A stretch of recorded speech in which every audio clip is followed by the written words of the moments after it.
Hey guys, how's it going? Thanks for stopping by and watching my video. My name's Eric, and today I'm going to be showing you how to make a delicious casserole that's always been known in my family as tomato and rice. But the name tomato and rice really doesn't do this dish justice. Now, if you're familiar with my YouTube channel, I have lots of cooking videos, whether I'm out smoking some meat, sous videing some meat, cooking a delicious dish in a slow cooker. I just love to cook, and I love to share my recipes with you guys. Today is kind of special because all those other recipes I've done are recipes that millions of people make almost on a daily basis, and of course they're vary from dish to dish, seasonings and so forth. But this is a completely homemade dish that my mom created when I was a little kid out of necessity. I grew up in Chicago, and my mom, when I was a little kid, was rummaging through the cupboard to try to find out something, make something delicious based on the food that we had available at the time. All she had was a couple pounds of ground beef and a bunch of cans of stewed tomatoes, and that's what the basis of this dish was. I've of course improvised and added some stuff to it over the years. But this is a delicious recipe. We're going to take some onions and green peppers. We're going to saute them. We're going to add some mushrooms. This dish is delicious with lots and lots of cheese. So we got a wide variety of cheese here. You definitely want to have some Parmesan cheese. I got some shredded Romano, Asiago. I have some sharp cheddar. I have some mozzarella. Whatever cheese you can get. Definitely mozzarella and Parmesan, I would say, are the two minimums. But of course you can add. And yeah, it's just a delicious recipe.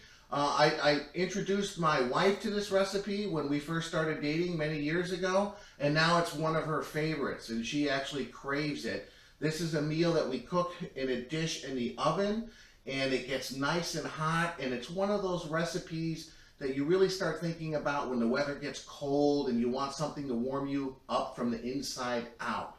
And today is kind of an icky, overcast day. It's a little bit chilly. It's kind of been raining off and on.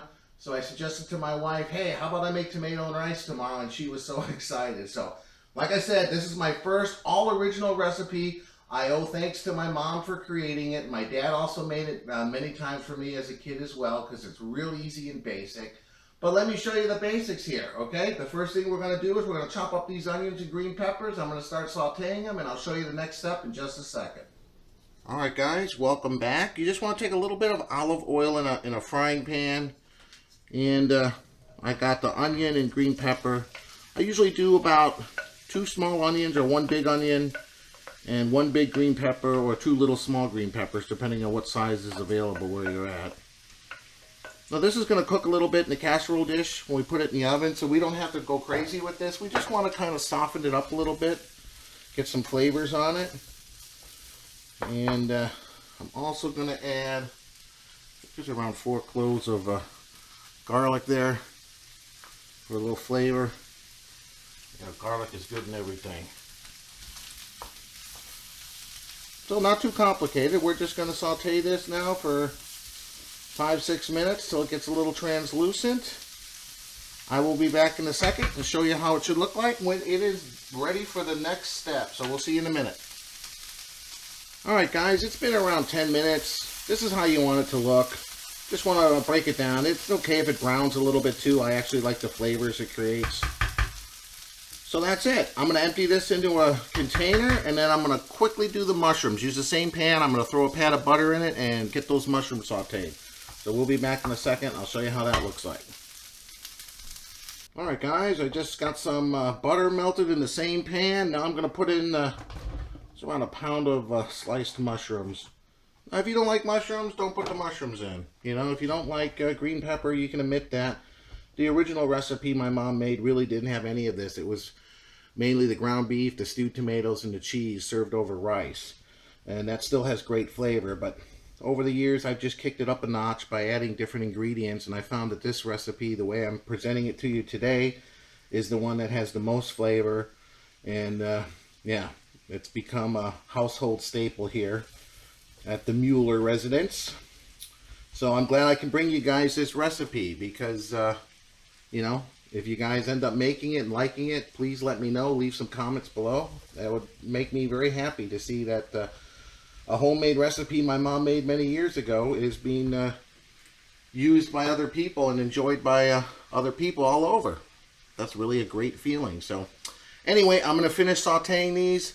And then the last step is just to saute that ground beef, and we're going to mix it all together and get these casseroles ready to go in the oven. So we'll be back in a little bit, guys.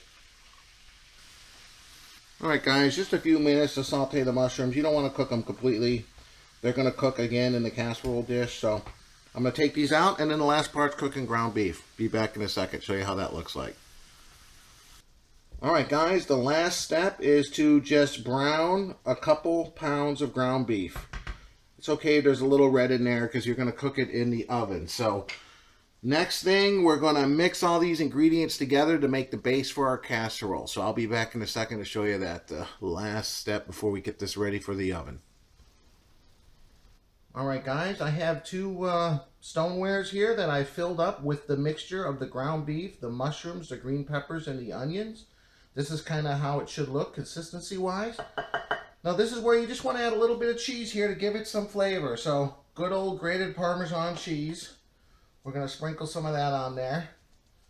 We want this on top too, but this is just going to go in the meat part. I have some sharp cheddar. I'm going to sprinkle a little bit of that on there. My wife is a cheeseaholic, so she likes lots and lots of cheese. And I have to admit, I like cheese too. So, you know, put on as much or as little as you desire. There's no right or wrong way. I bought this at Sam's Club. This is some shredded Asiago Parmesan and Romano cheese. I'm just going to sprinkle a little bit of that on there.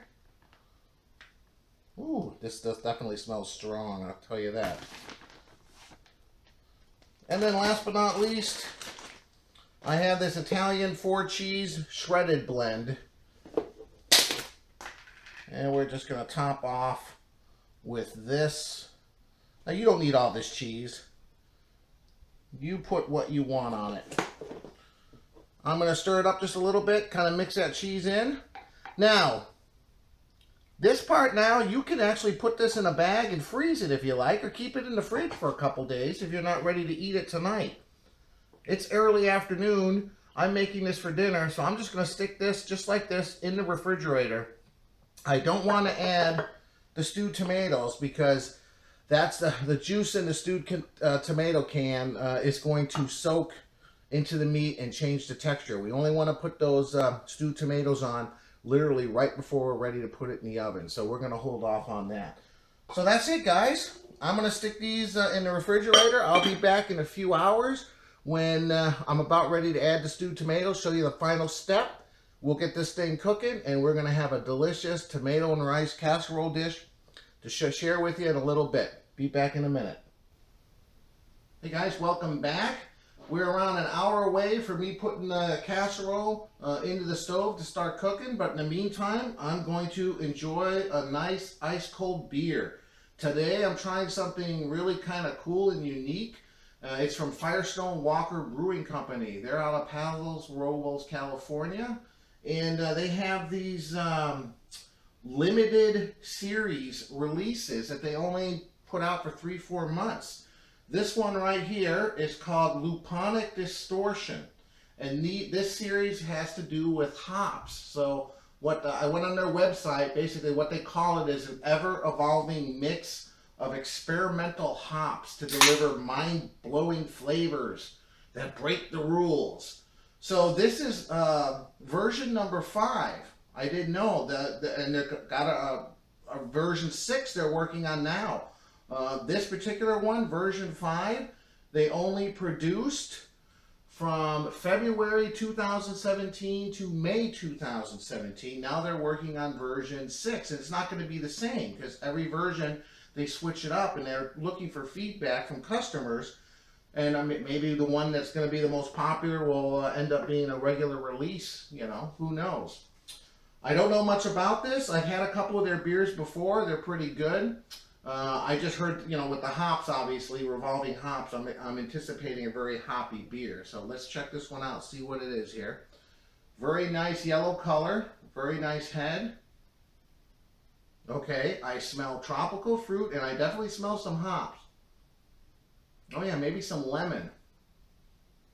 Smells good. Well, cheers, guys. Thanks again for watching my video. I really appreciate it. Mmm. Wow. Light malt flavor, not overpowering. It kind of a bready sweetness to it. You can definitely taste the hops in the aftertaste, but it's not overpowering. It's actually pretty good. It's a remarkably light body beer. I looked on this particular version, number 5, supposedly has 5 different types of hops. Oh, I like it. It's very drinkable. Again, it's one of these beers, these IPAs, that I think a lot of breweries are trying to attract people who maybe aren't normal beer drinkers and aren't used to the heavier stuff. They're coming out with these light IPAs that still pack a lot of flavor and a decent alcohol content, but something that you can, on a hot summer day, drink 3 or 4 or 5 and not feel weighed down like you might with some of the heavier beers.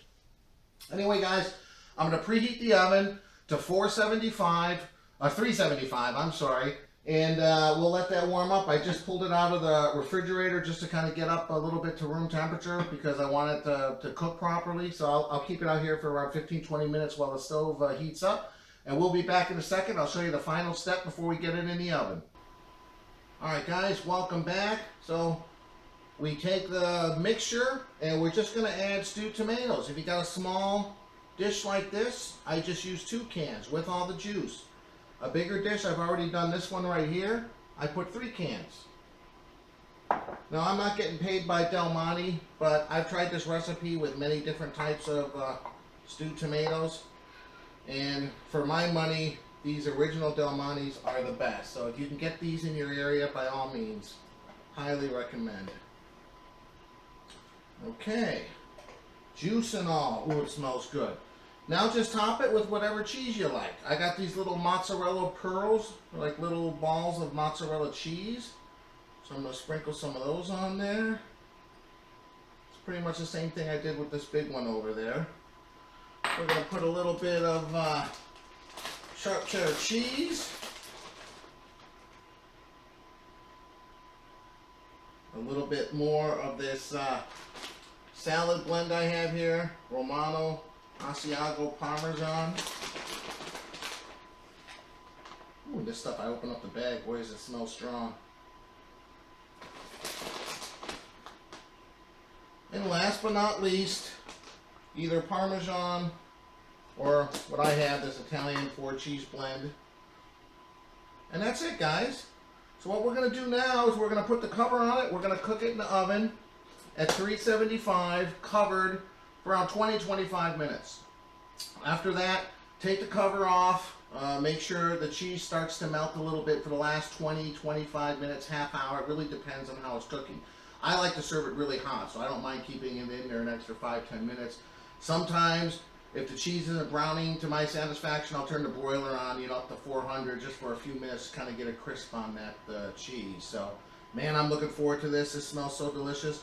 I'm going to stick these in the oven, guys. We'll be back in a little bit. I'll show you how it looks like when it comes out. Alright, guys, here you go. I just pulled this out of the oven. It was bubbling. I let it sit here for a few minutes, starting to cool down a little bit, but this is how it should look like. It smells absolutely delicious. Now, we call it tomato and rice. There's no rice in it, but that's how we typically serve it. We take a big plate of rice, and we scoop this and put it on top, and then garnish it with a little bit of Parmesan cheese. And that's our famous tomato and rice casserole. And I tell you, fresh out of the oven like this, on a cold day, there is nothing like it. So I'm going to scoop out a plate. We'll be back in a second. I'll show you how it should look like, and you can judge for yourself. Alright guys, here we are. Nice plate of rice. Again, not endorsing any kind of product, but for me, the Uncle Ben's regular white rice, cook the traditional way, stovetop is the best way to go. So here we go. You just scoop some out here, break through some of that cheese. You want to make sure to get some of that juice. Oh, let's see. This is why I love it on a cold day. Look at all the steam coming off of this. Oh, this is so good. It's one of these things. It's just family tradition. I've acquired a taste for it, as has my wife and my kids too. And my son Kyle's kind of picky. But this is my famous family recipe. We call it tomato and rice, but as you can see, it's got a lot more going for it than just tomato and rice. And then we just garnish it with a little bit of Parmesan cheese. And there you go, guys. I really hope you try it. I tell you, I don't think you'll be disappointed. If you do, please let me know in the comments below. Thanks again for watching. Subscribe to my video channel, my YouTube channel. Like my videos, and with your suggestions are welcome. I'll check them out. And thanks again for watching. We'll see you next time.